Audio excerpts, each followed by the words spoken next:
welcome back sa ating part 2. Pupunta tayo ngayon sa K-Works. Nakahanap na kasi ako ng CKP para mapaayos natin tong motor. So, balita ko nandoon na yung may-ari, si Sir Kier Gadin.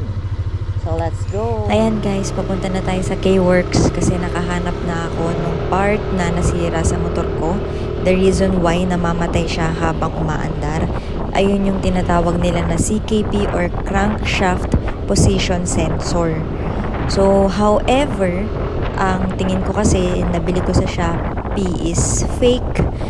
And syempre disclaimer lang, hindi ako fan ng mga fake na parts, lalo na ginagamit sa motor na kasama natin sa biyahe kung saan man tayo pupunta.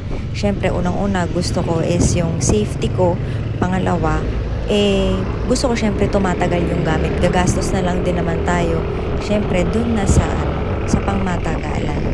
Kaya lang, kung naaalala nyo, nabanggit ko sa part 1 nitong vlog ko, kaya ako nagmamadali na makahanap or mapagawa yung motor ko kasi may hinahabol akong charity ride na first time kong pupuntahan. Na-invite kasi ako ng isang rider na mag-join sa charity ride nila. So, syempre, hindi naman tayo tumatanggi sa pagkakataon na makatulong tayo sa ibang tao. So, ayan. So, pansamantala, kung fake man to, pansamantala, ito na lang muna para lang makarating tayo dun sa pupuntahan natin. So, syempre, papacheck din natin yan sa K-Works kung totoo bang fake siya or original ba talaga yung nabili ko. Kasi, hindi naman ako, hindi naman ako familiar sa mga parts ng motor kung original ba siya or fake. Lalo-lalo na, hindi ko siya mismo nabili sa mismong Yamaha. So, ayan guys, samahan niyo ako.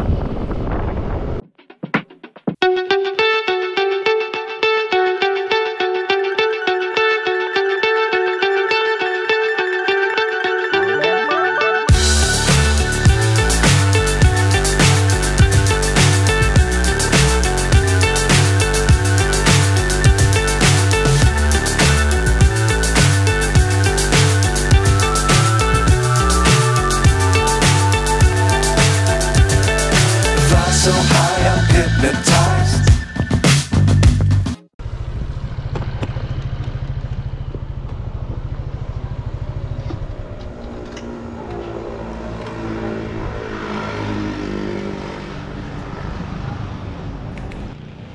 Hi guys, andito na tayo sa K-Works.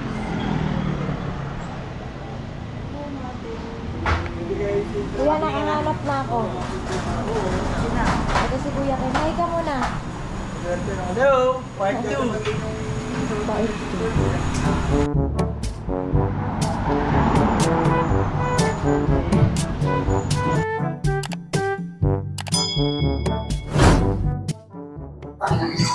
Yan guys, umpisahan na ang part 2 ng ating vlog. Ano kuya, kumusta? Kuya, check mo naman. Feeling ko kasi fake yung nabili ko sa shop. Obvious naman. Obvious naman. Sabi mo nga, nung in-order mo to, yung lagayan nito, yung mga, yun ba na tsaka, yung original kasi niya, meron siyang code. Yun nga, nung pagkatanggap ko niyan, sabi ko, ay my God, mali. May mali na agad. Okay lang yan, pansamantagal. Oh. Pero, di ba sabi ko naman sa'yo, dahil nga meron akong charity ride. Thank you. Kaya kailangan mo madaliin ko na. Wala kasi sa mga Yamaha sa napagtanungan ko dito sa... Ngayon naman, madali na talaga to kasi last time nga, na-detect na natin kung anong problema na motor mo. Then, sabi mo nga, pumunta ka dito, twice na matayan. Oo, kanina, 2 beses. Dala mo na naman yung pamalit. So, sana gumana na yan. Pag gagana may, yan. problema pa yan, Gagana, malas na talaga. Gagana siya, ang kailangan lang tumagal. Okay lang. Next time na lang. Pag may original na, papalitan natin. So, yun, dilinisin na din natin to. Yung nakita natin last time na hindi na natin ginawa kasi mag-doble-doble lang. Oo.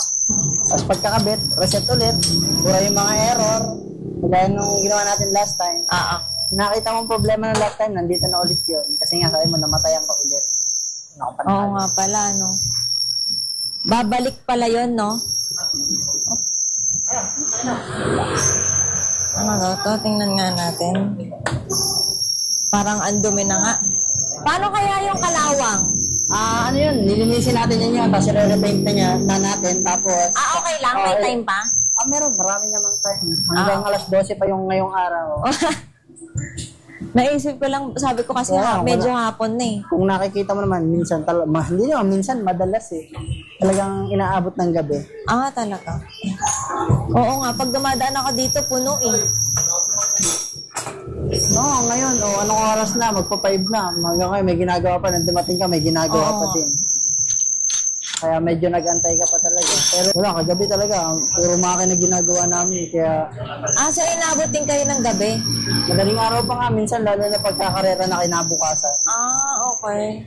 Sila pala. Hindi naman ako. Sila. Meron din kayong mga tao na talagang nakaano para sa makina? Para sa? Yung sa mga nag-ayos ng makina. Actually, lahat naman kami dito marunong gumawa ng makina talaga. Kumbaga, pagod, puyat sa pag-aaral. Kaya yun, kung makikita nyo sa karera, talagang puyat na dito, mas puyatan pa doon. Oo nga. Tapos yan, sa pagbunot ng magneto, meron tayong special tools. Invested. Makikita mo kasi yung masisira yung net ko. Kasi pagka pinipwersa talaga siya, bibigay at bibigay. Oo.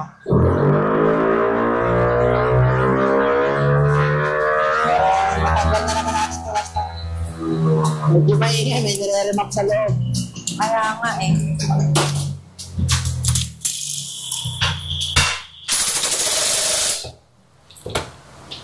Mas madali na ngayon, no? Kasi nabukasan na last time. Actually, last time, madali lang din naman. Kumbaga, konting pwersa lang ang ingat. Tamo ngayon, no? Hindi niya kaya yung sinagad, eh. Yan, ito. Yan, linisin na din natin ito. Repaint, para hindi na siya kalawangin. Ayun. Nagawa na ba lahat kahapon? Alin? Ay, akala ko. Sila kasi laging puyat talaga pag nagawa ng makina. Kasi na-check na natin to last time na wala naman siyang sunog. Then ang kailangan lang natin palitan niya itong CKP, ito. So, hindi natin ito bubunutin. Ito lang tayo. Dito tayo sa CKP. Ito, mas madali itong bunutin kaysa dito sa Sa isa. So, yan. Bunot na siya. Okay na, bunot na.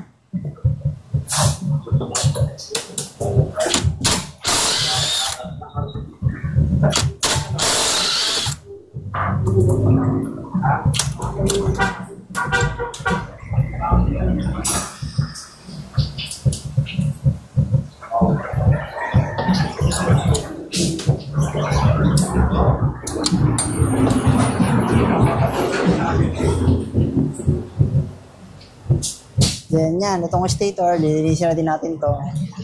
Pero wala naman siyang ganong dumi eh. So madali lang yan. Madali lang. Yung iba talaga, pagka tumatagas pa yung langis, yun ang mas mahirap anahin. Kasi may oil seal to sa may oil din ba dyan? Yan, ito. Yung oil seal, pag tumatagas yan, sobrang hirap linisin yan. Okay. Ito naman yun sa'yo, so konti naman yung dumi niya, then mas madali siyang linisin. Paklasin lang itong tornilyo na to, medyo matigas.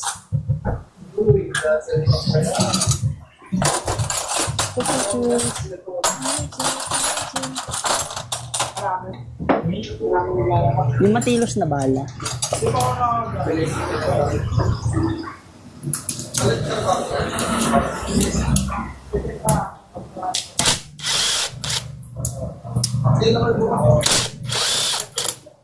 Iba talaga pag may gamit, no? Mas madali. Mas madali. Pero ito kasi minsan, yung pagka in-impact mo siya, ito naman kasi wala siyang Loctite, kaya kahit impakin mo, walang problema. Pero pagka may Loctite yan, tapos ganito lang kaliit, pag in-impact mo, pwedeng masira. Okay. So, hindi pala lahat pwedeng i-impact, no? Yes. Hindi porket may tools, hindi porket may tamang tools talaga. Kailangan din ng diskarte minsan talaga. Hindi minsan, madalas. Kasi kahit tama yung tools mo, kung yung paggamit, mali. Tapos yun, yung iba, pagka nagtatanggal ng ganito, tinatanggal tong radiator, So, dito ako kasi, hindi na kasi sayang lang yung coolant kung papalitan din. Matatanggal naman siya. Sayang nga kasi pwede pa pang matagalan yung coolant eh. Tapos tanggalin lang natin yung lock. Kasi to, medyo matigas to, kaya yan. Pandandahan lang. Pero sira na yan, no? Yung code na ganito. Ayan. Pag original siya, may ganyan yan, may code yan. Pero as long as kagana yung binili mo, walang problema.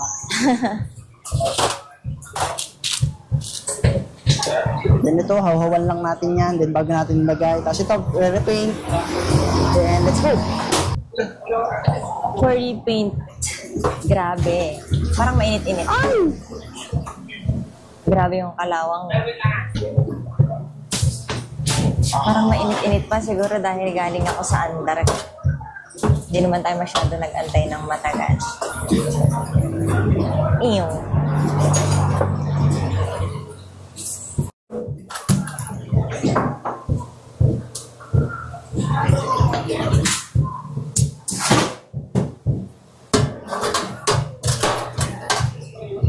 Kuya, paano pag nalaglag sa kabila yung motor?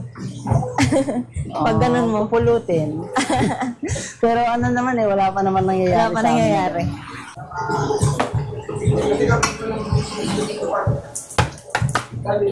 Hala, wala ata akong gas. Meron. Dapat pala nagpagas ako, nakalimutan ko.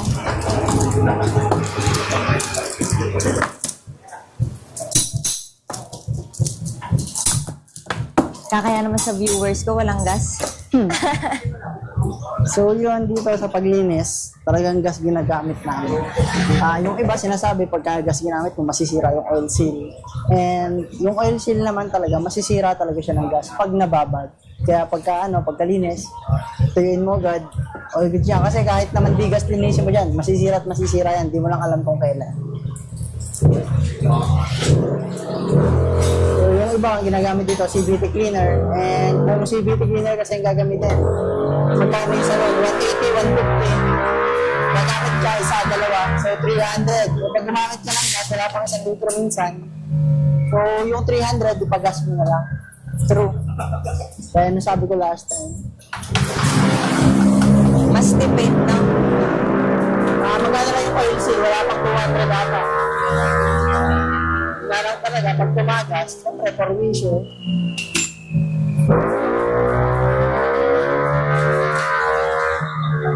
Kahit sa mga pangkareran yung bike, ganyan lang din ginagamit yung panglinis.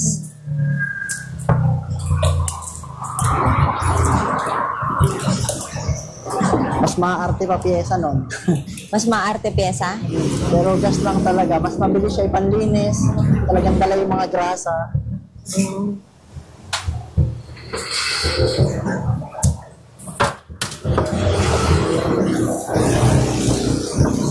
Pati dyan, gas lang din sa stator.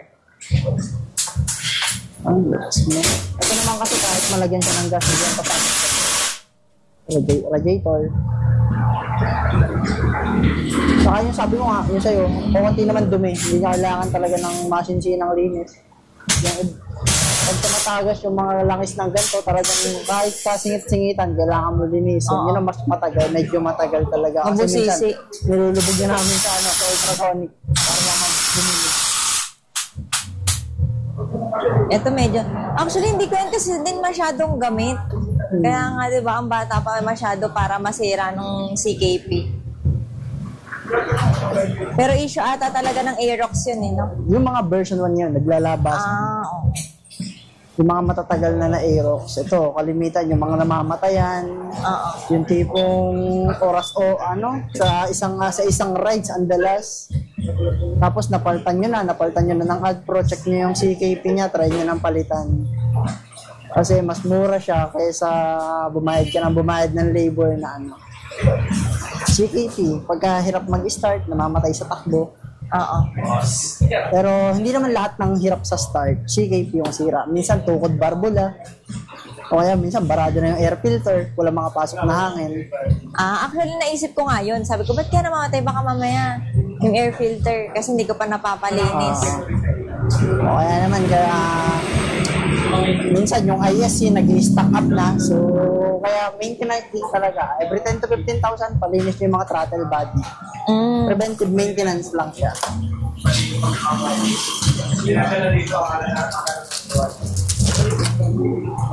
Tapos yan, lalagay na natin to. So, sana gumana. Sana nga.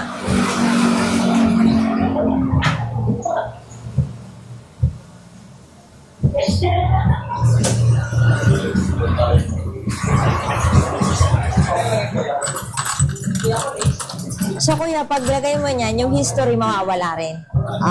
Basta history na, sa history siya. Kaya kailangan mo talaga ng diagnostic para mabura kahit yung nasa history. Ang ano lang, pagka naglagay ka ng ganito, kahit yung iba kasi walang pan-diagnose, so wala na ang problema. Kasi hindi mo man talaga basta napalitan mo yung sira, naayos na yung problema niya. Hindi mo na kailangan, hindi nalalabas yung error niyan doon sa panel, pero nasa history na nga siya nung fault code niya. Kaya nung pinakita ko sa iyo last time, papakita ko ulit sa'yo mamaya.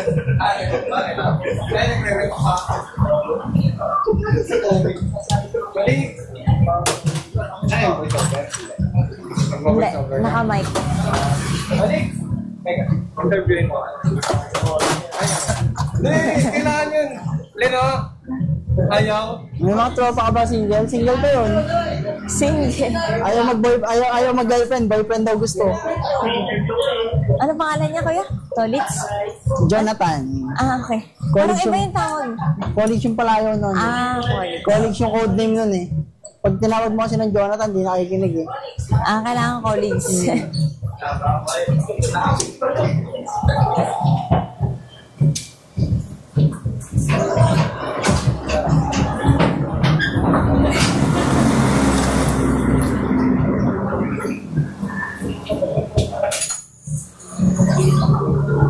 Hi Lord, sana naman talaga okay ang nabili ko na yan. Makapag-ride lang.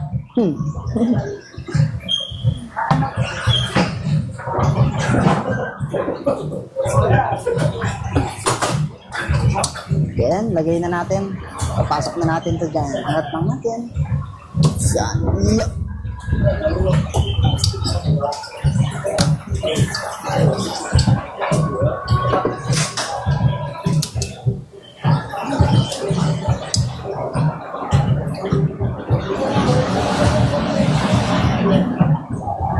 La la la.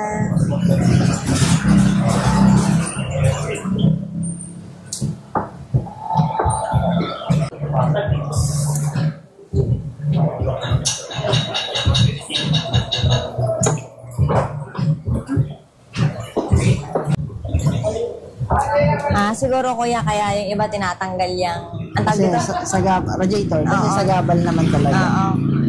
Para madali Mas trabaho napapadali. nila. Opo. Pero yung sa akin kasi, pag tinanggal mo to, mag-bleed ka pa ng coolant.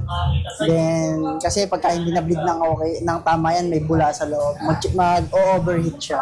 Kaya, ang nangyayari, pagka ganun, mas trabaho nangyayari. Kumbaga, imbis na wala ka na i-bleed, mas trabaho pa yung nangyayari.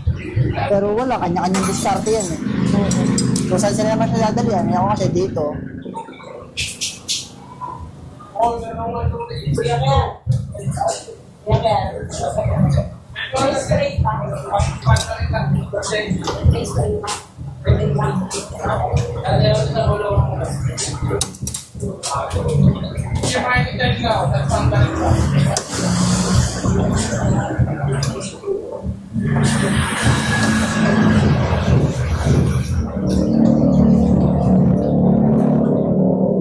then, testing muna natin kung i-start yung motor, lagay muna natin.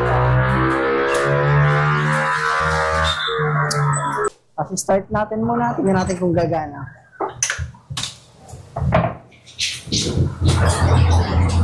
That's it. Yun, nag-start naman. So, okay naman yung nabili. Ang tanong lang kung sana tumagal. Then, gumana. So, lilinisin na natin.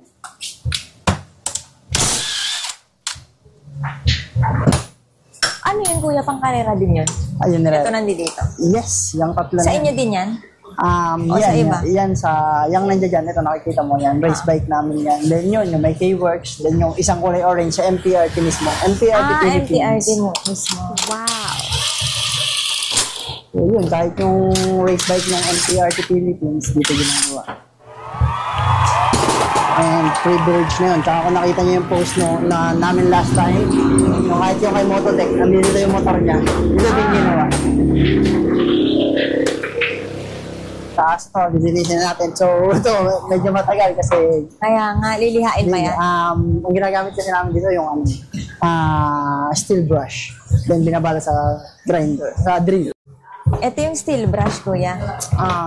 Ang tawag dito? Hindi to steel brush kasi hindi siya brush. Basta... Mukha lang brush.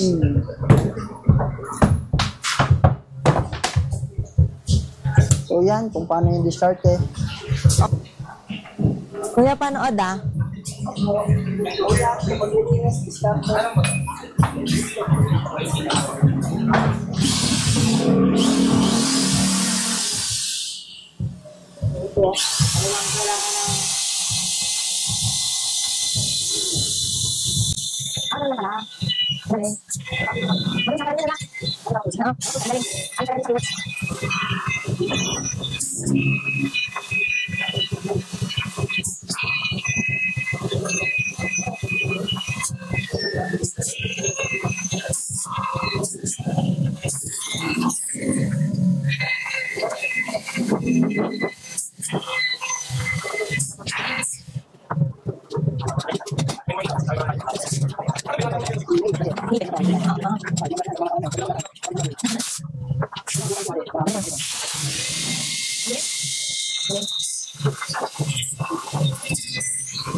So, ayan na nga guys. Tapos nang tanggalan ng kalawang. So, ang next na gagawin dito is i-repaint para hindi na magkaroon ulit ng kalawang sa susunod.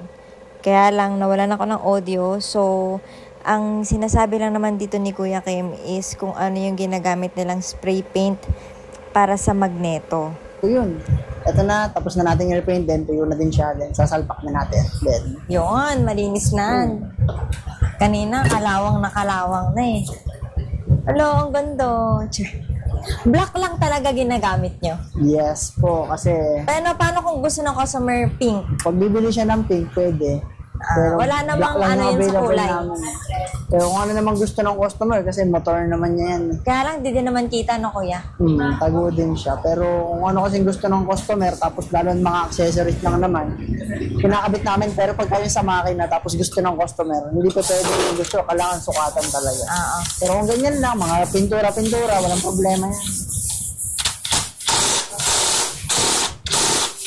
So yun, okay na. Then start muna natin ulit bago natin buuin. Final, sana. So nagana naman. Wala naman siyang problema. Makakaalis na ako talaga. Buuin na natin, salpak na natin to. Paglit na lang to. Wala na 10 minutes.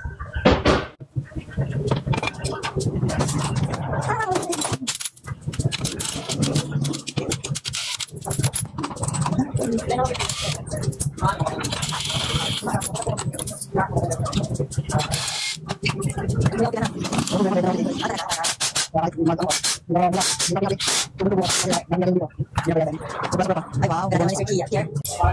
Tapos ito, yung pan, yung iba kasi pag ano, nakakalimutan nila. Yung pan, ay nakakalimutan kasi nag-overheat yan. Nakalimutan iba. Kaya Like, yung mga DIY, kalimitan.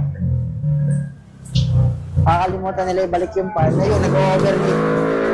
May nagawa na kasi kami ng dito. Na nilinis niya lang daw yung magneto niya, nag-overheat na. Pagbukas, wala pala yung wala pan. naman yung pala yung pan. yan na, madami na tayong tips na nakukuha kay Kuya Kim. Talagang Kuya Kim, literal. Kim Atienza yarn. Hindi. Wala Daming akong alam sa knowledge. weather. So yun, tapos na. Okay Then, na. road test.